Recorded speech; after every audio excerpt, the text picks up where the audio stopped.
Okay. Coaster.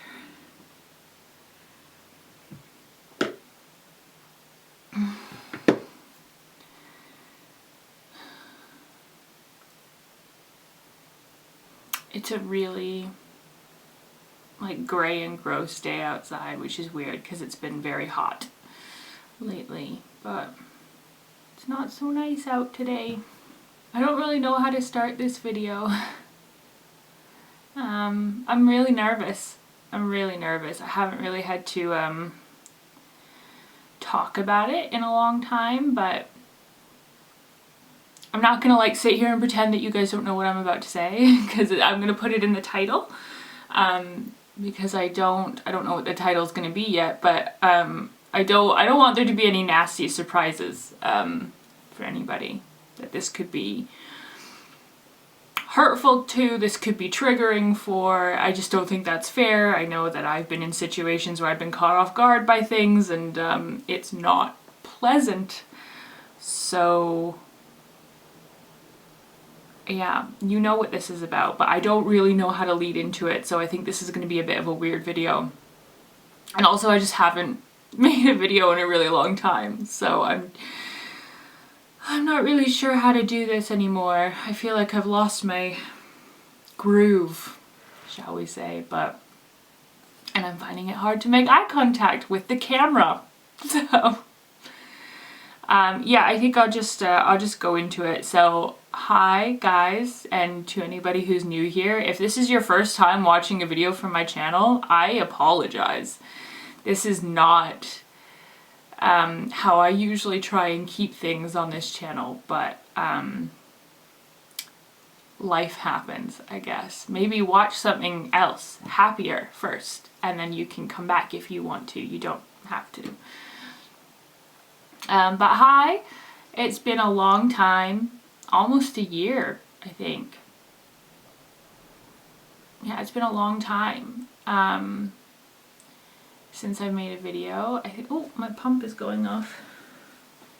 I believe the last video I posted was in November.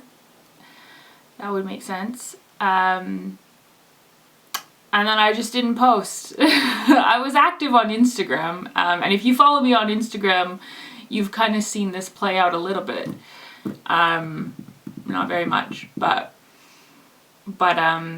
I stopped posting on YouTube because at the end of November, I found out I was pregnant, which was great. I just want to say that it was great. It was very much planned for. If you've watched my videos before or followed me on any platform, you might know that I'm diabetic. I'm a type 1 diabetic. I have been for most of my life, 21 years.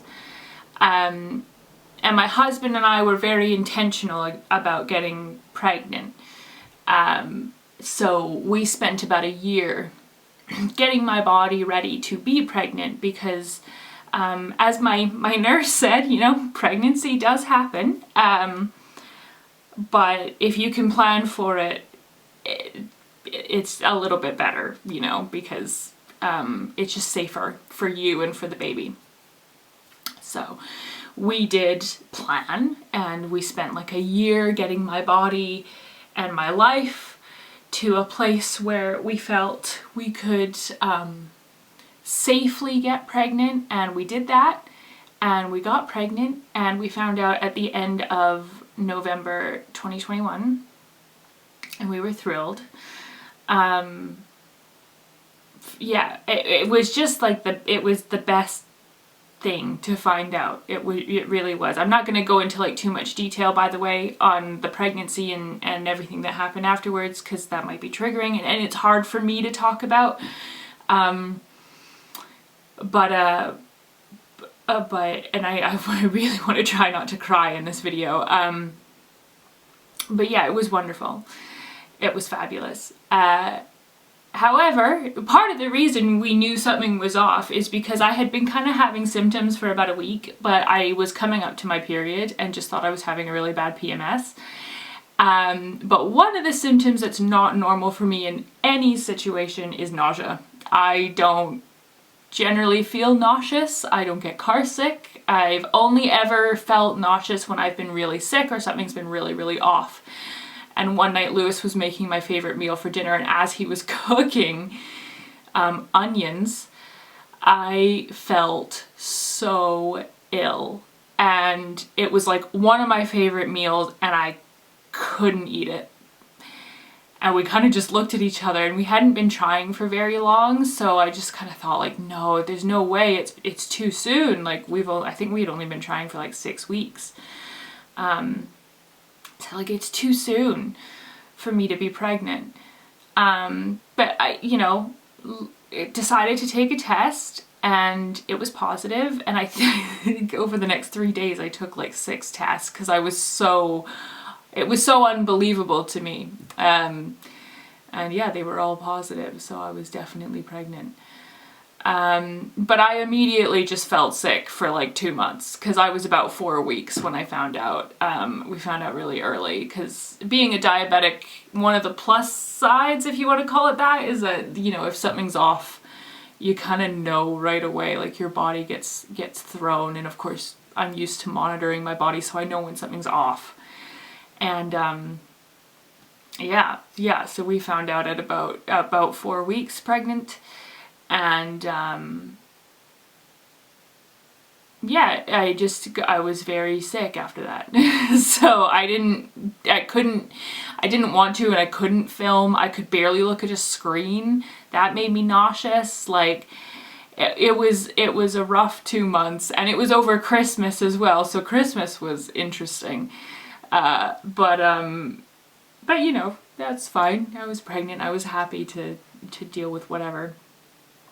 And then we moved into the second trimester, and I felt a lot better. I was still not 100% because your body's working overtime, and pregnancy is hard on the body, especially when you're already chronically ill.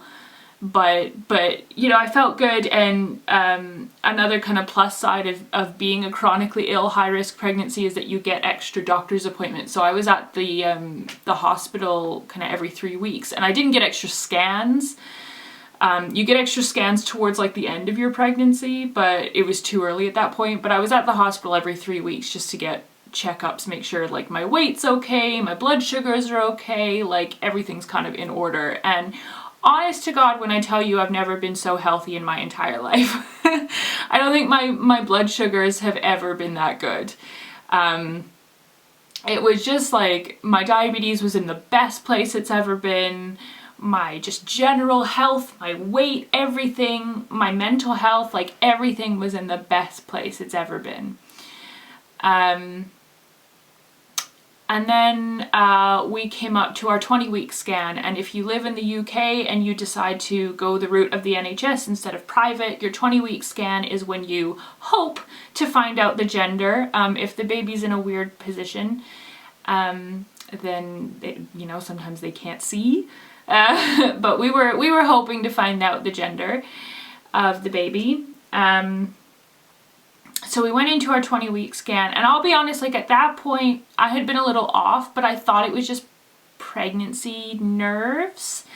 I have a history with an eating disorder. I was very anxious, and had noticed that my bump had kind of stopped growing. So it was fairly prominent up until about 16, 17 weeks, and then it just looked very small to me. It almost looked like it had been deflating.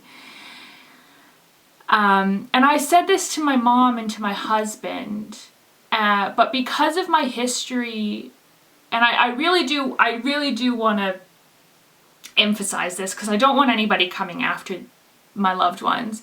Because of my history with an eating disorder and body dysmorphia and diabetes and the whole mix and everything,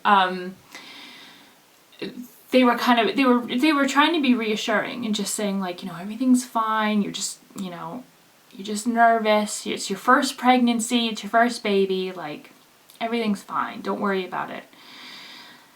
So yeah, I thought, going into the 20-week scan, I was definitely nervous, but it never occurred to me that we had lost the baby.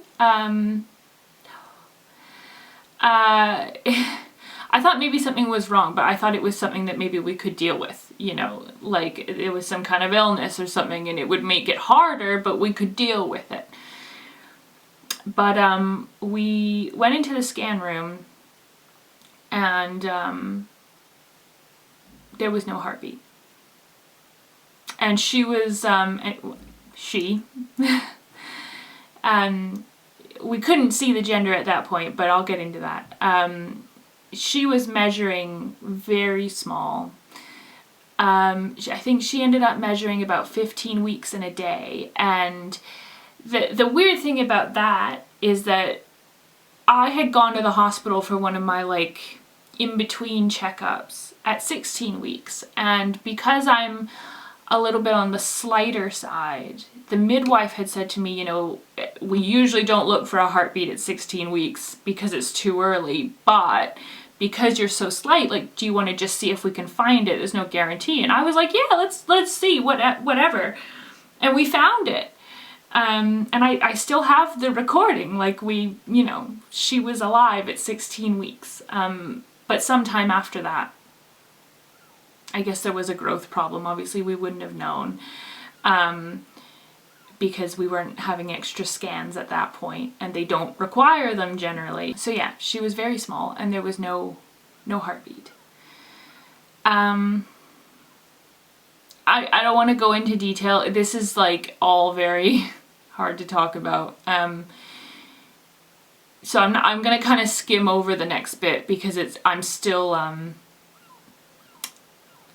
processing everything. It was it's the biggest trauma I've ever been through, which I think is saying a lot considering that I've lost a lot of people, and some of you who have been with me for a long time, maybe followed my last YouTube channel, will know that I lost my dad in September of 2018, which is not even 4 years ago. So I lost a lot of people in my teenage years, but my 20s I've lost my dad and my child. So it's hard. But basically, we were told, because my body clearly hadn't realized that she was gone, that I would still need to deliver, because it's the safest, healthiest way. So I would have an induction, and it's kind of, an induction. It's like an induced delivery, induced miscarriage.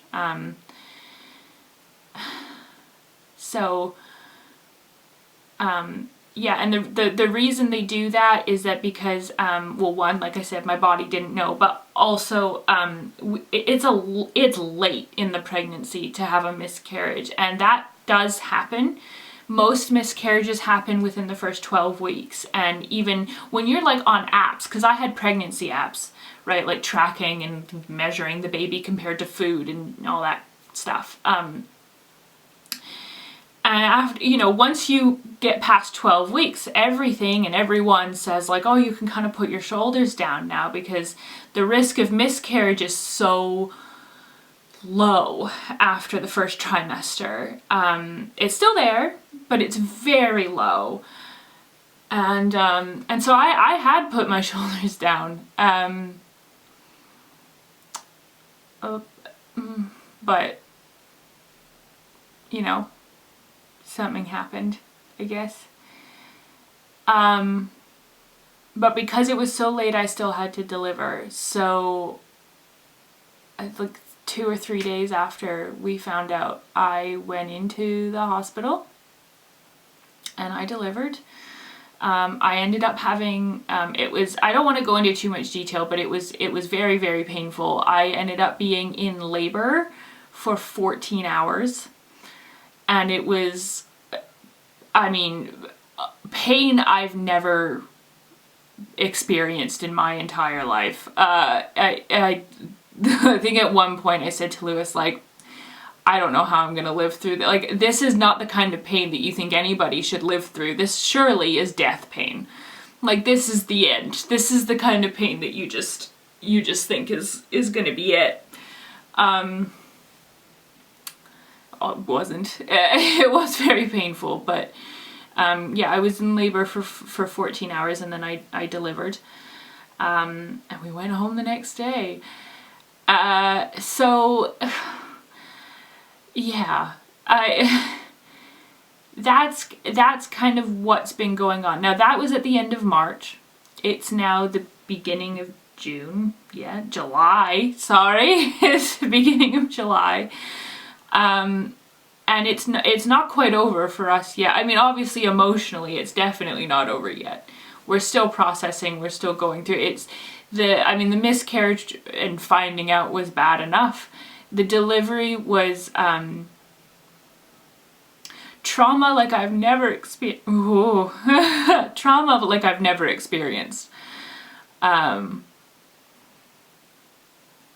Well, oh, I need tea. Yeah, I need a tea break.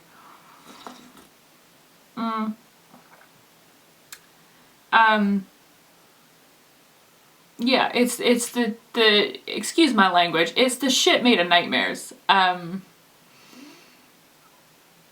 Or nightmares are made of, because it was awful. So we've been dealing with that. While we were they do a lot of tests, and you can opt in to tests or opt out if you want to during this process, just to see if anything's wrong. Because this was the first pregnancy for both Lewis and I've never been pregnant before. Lewis has never gotten anybody pregnant before. Lewis is my husband, by the way. We decided to opt in for almost all the tests, not every single one, but almost all of them, just to do our due diligence, see if anything was wrong, anything we need to be aware of. And we are still waiting for those. Things have been backed up since COVID. So some of the results have come back, but not all of them. So we are still on the edge of our seat waiting for those results. And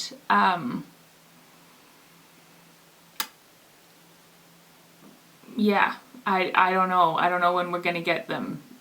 I hope soon, because it's torture waiting for this to be over. This is we've had to do a lot since the delivery and since we found out, but this is like the last thing before we can kind of choose to move forward however we choose to move forward from this, because you don't move on from it, you just kind of learn to live with it.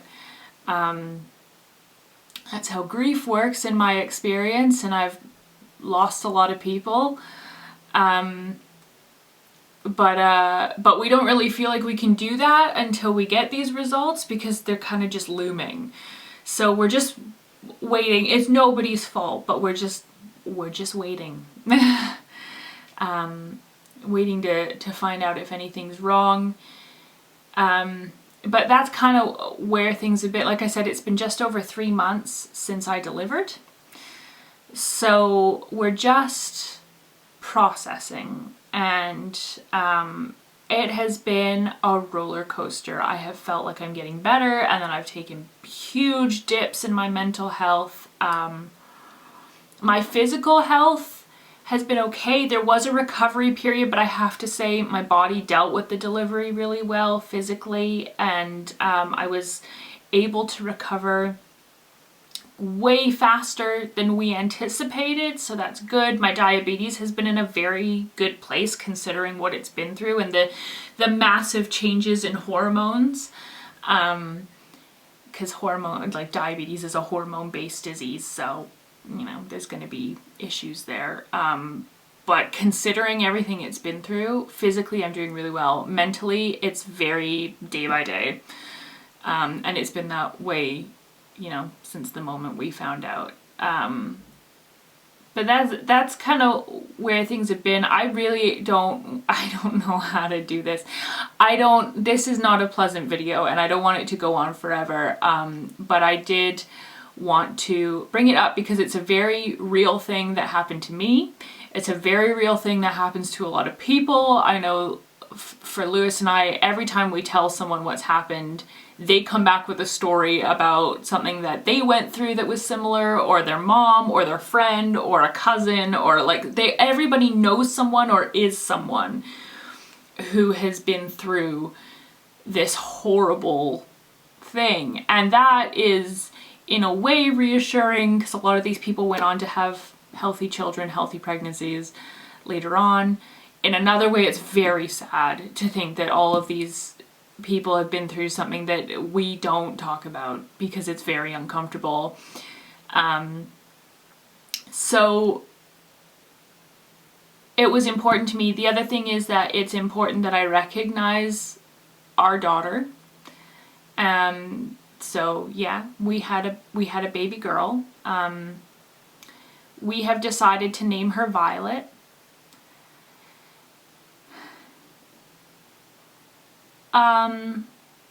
I miss her. I was due next month, and I just so badly wish I could meet her in person. I am a faithful religious person, so I believe that I will meet her one day and that she's with God, and that is wonderful, but it's also not what I wanted. And I'm heartbroken because I really wanted my baby. And we loved her for the 20 weeks that we had her, or 20 and a half. We loved her so much, and we wanted her so badly. And I just really miss her. And I really wish that things hadn't ended this way. So, and I'll always feel that way, you know. I will always feel that way. But I do feel lucky to have had her for the period that I did. She was a very active baby. Once she was fully formed, even though she was quite small, I could feel her moving all the time. She kept me up most nights, and she certainly set up camp on my bladder for a while. So I feel like even though I didn't get to know her the way I wanted to, I did know her to an extent, and I just wish I had her. So yeah. Oh my god, I'm so sorry. I was really trying not to do that during this. So yeah, that's where I've been. God. I'm starting to make other videos. I'm starting to come back, but it might be a little bit sporadic for a little while because I'm still finding my footing in like everyday life. And obviously we're still dealing with a lot. With not only with this, but like we just had to deal with my visa because I'm not from Scotland. Obviously, you can tell by my accent, I'm Canadian. So yeah, there's just been a lot going on. So I'm still kind of finding my footing and finding a routine and finding a way to get through the days, because that doesn't happen easily at the moment. So might be a bit sporadic, but I am trying to come back. Yeah, I just want to say thank you for waiting. Thank you for being patient. Thank you for understanding. And I'm gonna preemptively say thank you for, I don't know, just being nice in the comments, I guess. If you're watching this and you have ever been through this, I am, and I'm gonna swear, I'm gonna swear in this video, I am so fucking sorry. Cause this is not normal pain. And any kind of pregnancy loss, miscarriage, baby loss, infertility, it is, it's crushing, and I'm sorry. You know, nothing I or anybody else can say makes it feel okay, because it's not okay. But I'm sorry. So I'm gonna go. I am currently vlogging, so there will be a vlog up soon that's much happier than this. Once again, if this is your first video you're watching on my channel, I apologize. This was not the happiest way to go, and this is not how things normally are on this channel, but I did feel like it was important to talk about, and I really wanted to say her name out loud. Also, this may not be coherent, but that's just the way things are. So I am gonna go, I'm gonna move on, I'm gonna try not to cry anymore, and I will see you guys in my next video. Okay.